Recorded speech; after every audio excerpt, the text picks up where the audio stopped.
So let's say with more money and economic matters in West Africa, in Africa's largest economy, where the approval of a 2.18 trillion naira supplementary budget for 2023 by the Nigerian government has been met with mixed feelings. Now, the budget, which has now scaled second reading in the House of Representatives and the Senate, seeks to address issues including defense, agriculture, infrastructure, wages, and social incentives, among other things.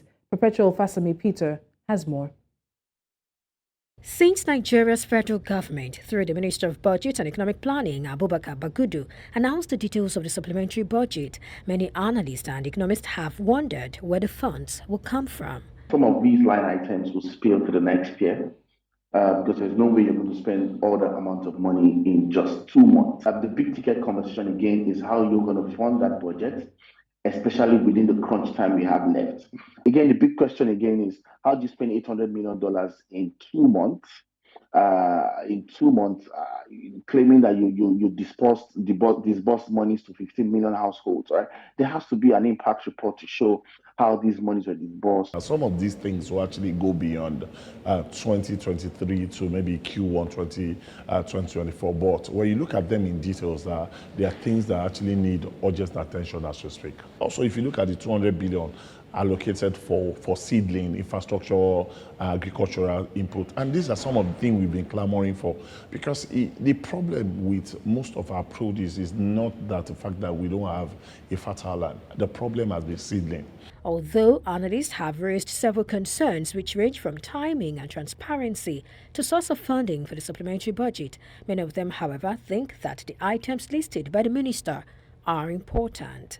If you just yesterday, the government raised Omo bill of about 400 billion and look at a 365-year day bill, currently trading about 22% effective yield. That is where it was raised. So if government is raising 422% for a 1-year instrument, so where do you expect corporates to actually raise funds?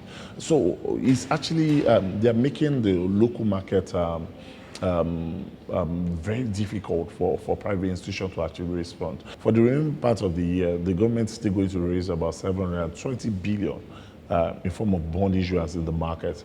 In the month of November, you're looking at 360 billion, December another 360 billion. That's 720 billion already. So by the time you are now bringing the differential from the supplementary budget. So it means that we are looking at close to 2 trillion to actually raise at the latter part of the year. I don't think it's something that will be very, very easy. Meanwhile, the government aims to fund the extra spending through revenue generated from recent policy shifts like the removal of fuel subsidy. It has also instructed the Debt Management Office, DMO, to expand the nation's borrowing capacity, ensuring additional financial support from the debt market when necessary. This is in line with the administration's commitment to breaking the cycle of over-reliance on borrowing for public spending. Perpetua Fasanmi-Peter reporting for News Central.